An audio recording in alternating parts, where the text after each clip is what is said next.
What's going on, guys? Toronto786 here with the morning after show, episode 3. Um, Basically, we're just going to be talking about stuff that happened the previous day, some new stuff that came up. The big thing that I want to talk about today was the Ghost of Tsushima. They're doing a state of play today, which is going to be super awesome. What? Oh, that's going to be super awesome. That's going to be at 2 p.m. Mountain Standard Time, whatever that is local. I think it's 1 Pacific, 4 Eastern. They're basically going to be doing 18 minutes of, I'm hoping gameplay. It's probably going to be a trailer, maybe some gameplay. Either way, super stoked about this. I'm actually going to be doing a stream about this right when the game comes out. Just, day one, minute one of all this stuff. I am super stoked about this, mainly because the game looks really cool. I'm really hoping it's going to be like Onimusha. I played, what was that one? Sekiro Shadows Die Twice. That game is super hard. Like, I really enjoyed the Dark Souls series. Everybody knows how difficult those games are, but the Sekiro Shadows Die Twice was just ridiculous. I mean, I probably played about an hour's worth, and then I just stopped because I was like, "There's a point where the difficulty becomes too difficult, and if I'm not making any progress or feel like I'm making progress or I'm starting to learn the game, then." Or maybe I just gave up too early. Either way. But Ghost of Tsushima looks way better. I'm going to open this up here. So, yeah. So, the state of play is today. I'm going to be streaming this probably through Twitch. I'll probably just, you know, host the channel. It's going to be super awesome. Super, super, super excited about that. Um, there's some other things I wanted to kind of go over. So people were losing their minds about this. So Tony Hawk yesterday, I guess it was his birthday. So happy birthday to you, Tony Hawk. Uh, Announced that they're remastering Tony Hawk Pro Skater 1 and 2 in a bundle for PS4, Xbox, and I'm pretty sure PC. You could probably open this up and it'll let me know. Um, I mean, if you played games back in the 90s, then you've probably played Tony Hawk Pro Skater. Even people who aren't gamers have played Tony Hawk Pro Skater. Like, that's how good and fun this game was. So they're doing it in a bundle, 1 and 2. I believe it was going to be $39.99 if you pre-order, and if you pre-order, you get to be able to play a map or something like that before the game comes out. So think of it as like a uh, I don't know, almost like a beta, but not really. You just get get able to play it before everybody else. I forget what they call that. But yeah, the funny memes came after that. This one with this one was pretty funny. How I'm pulling up to the lobbies of Tony Pro Hawk Skater 2. I forget that guy's name. Bushimi. Steve Buscemi. That's just pretty hilarious. But yeah, that was the other big news. The internet lost their mind. I mean, within a few hours, it had several tens of thousands retweets and likes and stuff like that. Like, yeah, it's gonna be pretty cool. The gameplay looked really awesome. Yeah, I'm pretty stoked about this. I would buy it and play it just because. I mean, it's Tony Hawk Pro Skater. I mean, the game was like really fun. Um, yeah, it's gonna be really awesome. That was another big thing from yesterday. There were just some other random stuff I kind of wanted to talk about. So I saw this thing yesterday with the Xbox, and mind you, I'm a PS4 guy, but I saw this and I thought it was interesting. Xbox had said on the Xbox Series X, which is going to be the new next gen console, that their standard frame rate is going to be 60 frames per second, so that's going to be in 4K. Okay, so, and mind you, this is the next gen console, but that even though the 60 frames per second is standard, that it's not guaranteed, which kind of made my head turn like, what? But, and then, yeah, if you even just see in this first comment, like, this just kind of sets the tone for everybody's feeling about this. I mean, I know I read that and was like, what? You're making a next gen console that's going to be made for 4K, and you're not even going to guarantee 60 frames per second in your next gen console. Like this, just his first comment. Like I'm not even going to read the rest of these, but just his first comment. If every game isn't 120 frames per second, I'll consider the Series X a failure. I mean, I wouldn't say it goes as far as that, but that kind of just sets the tone for everybody else's, I'm sure, feelings about how are you going to make a next-gen console for 4K and not even guarantee 60 frames a second. My PS4 Pro does 60 frames per second, and it's not even the next-gen. It's going to be the right before, you know? I'm sure they'll have a Series X, you know, upgrade or XL or XXL or something stupid like that, or PS5 Pro. There was talks and rumors about each of those, or that the PS5 was going to do a pro version of the PS5.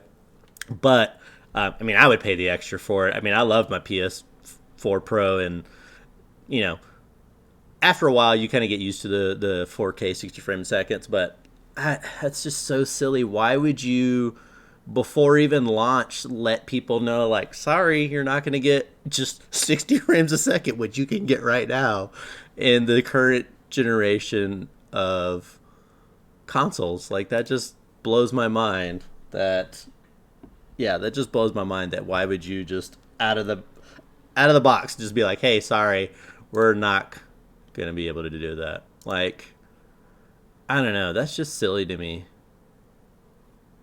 And look at this. So ID Box executive Aaron Greenberg comments after Ubisoft says Creed Valhalla. So they said this about, mind you, this is people at Xbox, okay, said that it will at least get 30 frames per second.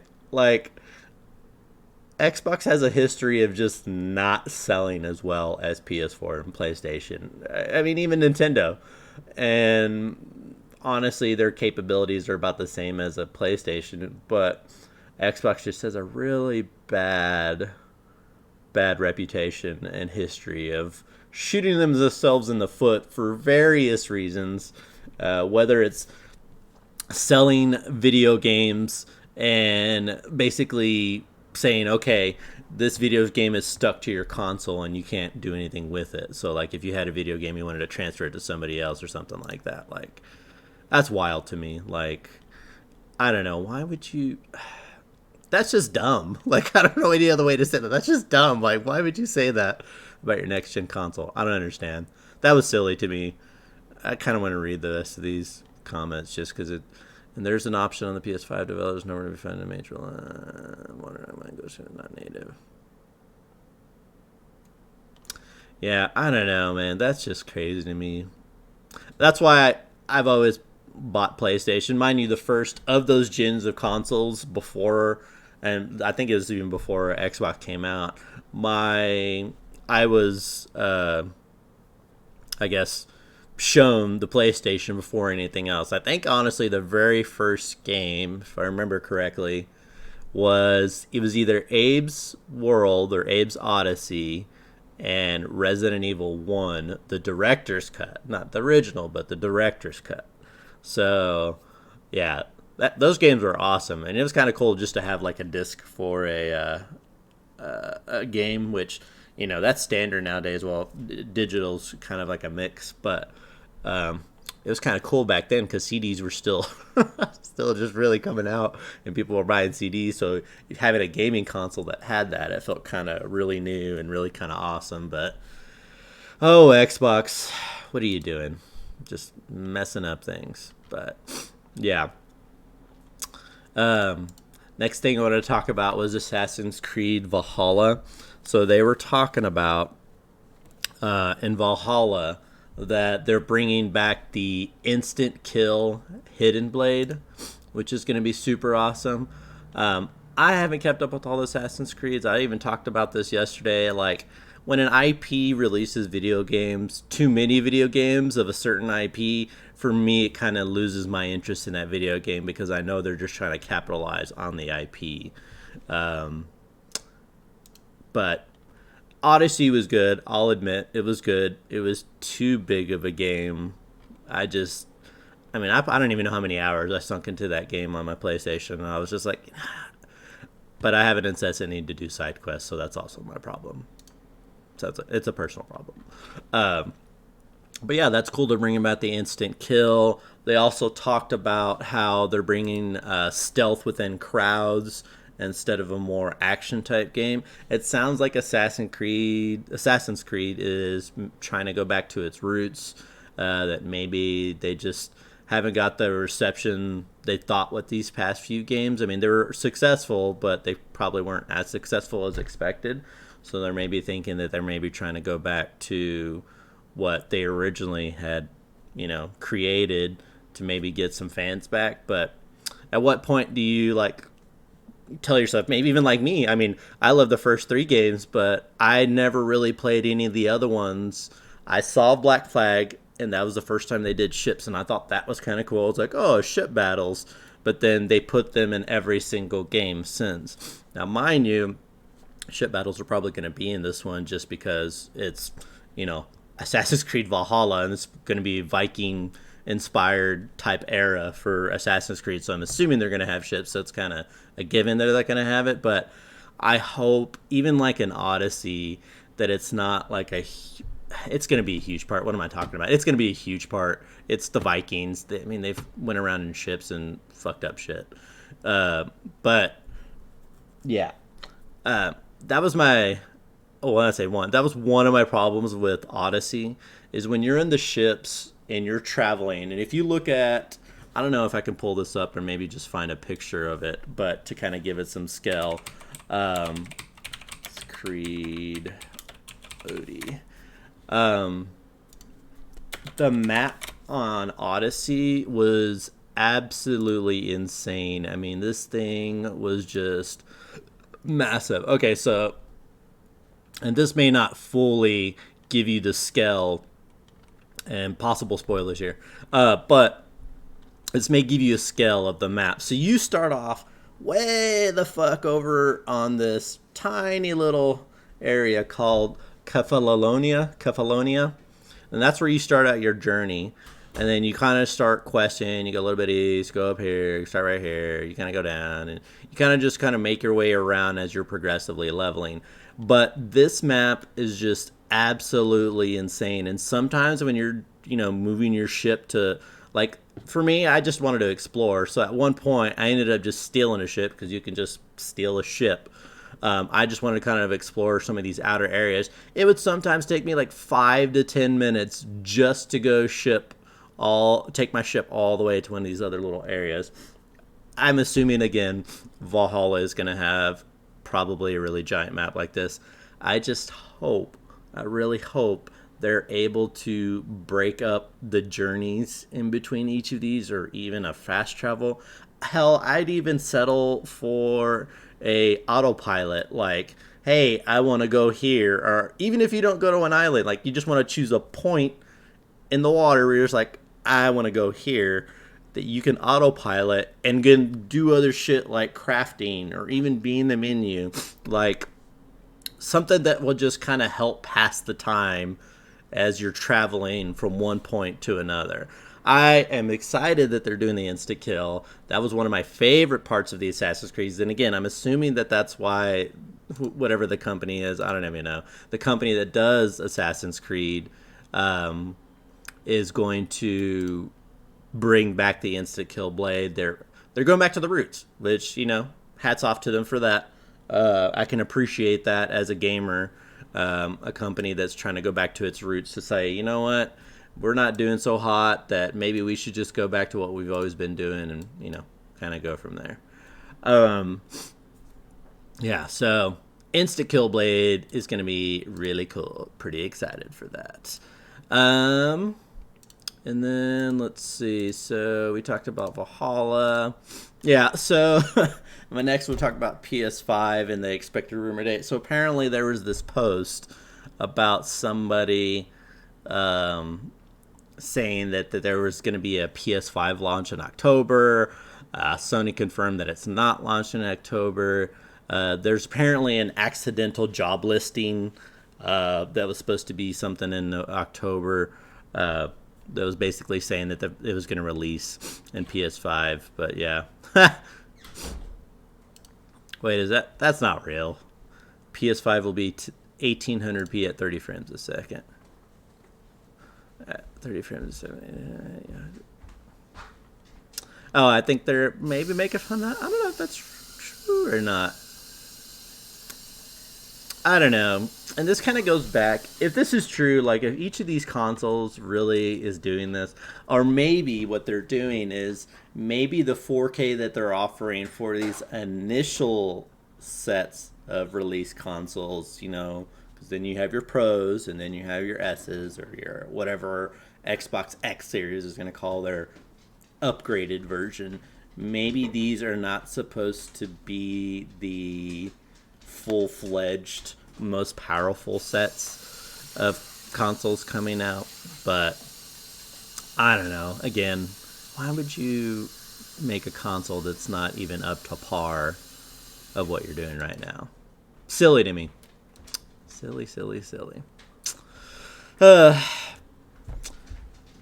yeah, those are most of the things that I want to go over. Oh, Apex Legends Season 5 released yesterday with their new character Loba. So Loba, she has some really cool abilities. I was reading about it. I haven't actually fired it up yet. I might do that after the State of Play today just to kind of give her a try. So Loba is supposed to be, if you've watched anything about the story or watched those little intro videos they do each season. So the past character, Reaper, and one of his, I guess, origin stories or one of his movie trailers, it shows him killing this guy and this little girl and mom trying to get away. The mom dies, the dad dies, and the little girl gets away. Well, this little girl, and spoiler alert here, she's the daughter, and her name is Loba.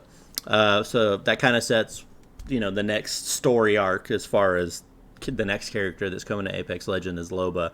So Loba has some really cool abilities. So I don't know if I can. I wonder if I can find this on Twitter. So Loba abilities.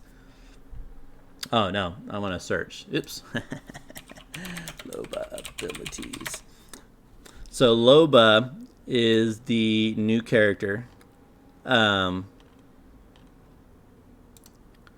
So she has a passive ability.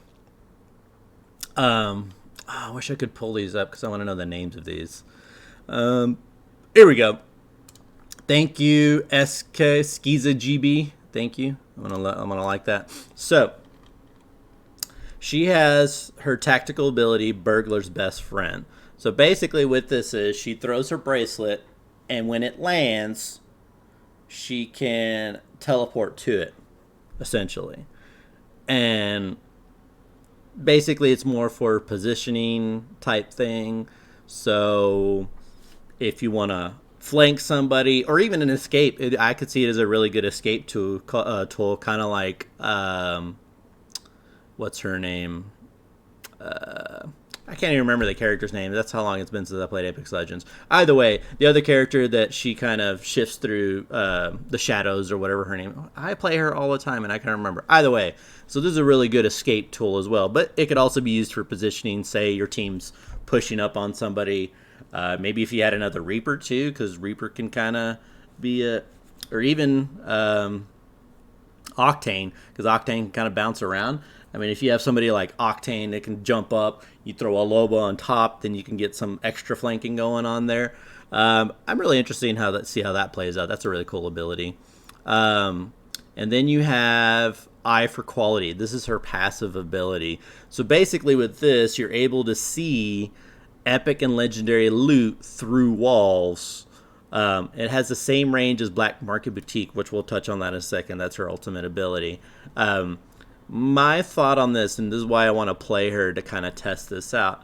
My thought and question is, what is the range on this in Black Market Boutique? Because it'd be really cool to be able to see epic and legendaries and be like, all right, guys, we're heading this way. This is where the items are going to be. That's a really cool ability, because then you're able to gear out your characters way faster and pinpoint where the good loot is. It's going to be pretty powerful. Yeah, that's a pretty neat ability. And then her ultimate, Black Market Boutique, This is really neat. Like, this is super awesome. So, I'll read the ability and I'll kind of touch on it a little bit further. So, you place a portable device, so it's your staff basically that you see in a lot of the videos, that allows you to teleport nearby loot to your inventory. Each friendly or enemy legend can take up to 2 items. So basically, and I read out the explanation on this and how it works. So basically, you throw down your staff, and then it gets all the epic and legendary loot in a certain area, and that's the one thing I really want to test. And then your party, so your other 2 members, or if you're playing duos or whatever, can each pick 2 items from all the items that are kind of put to this point. The really cool part about this, though, nobody knows that you're using this ability. So you can use this even on death box. So I don't know if that's true, but I read that you can use it on death boxes as well. So that means you can get items after there's been a bunch of deaths, and let's say you don't want to go around and, because that's also honestly sometimes kind of a risk when you're playing Apex Legends, is looting death boxes. So if you can get to a semi-safe area, pop that, and able to get a loot all in the area with all these death boxes, then you can just kind of pick and choose what you want, the 2 items for each of your team members, and then it just goes all back. I think that is a really, really, really good utility ability. Now, is that going to translate into something that's going to be really awesome for gameplay and even competitive play? I don't know. That remains to be seen. But I can expect that it's going to be interesting to see how it plays out. See, that's her staff. And that's what she uses to do the boutique. But yeah, I'm pretty excited to see how that plays out and how that goes. Yeah. But yeah, that was pretty much all that I had for today. So I will be streaming later on today the Ghost of Tsushima. So we'll be talking about that after we watch the video, kind of give my thoughts. And I'm super stoked about that because I'm going to be streaming that day 1, minute 1. Yeah, thanks for tuning in, guys. Guys, if you like what you watch, enjoyed watching, please follow. I'm going to try to do this every single morning around the same time, which is 7 Mountain Standard Time. Thanks for tuning in, guys. See y'all later.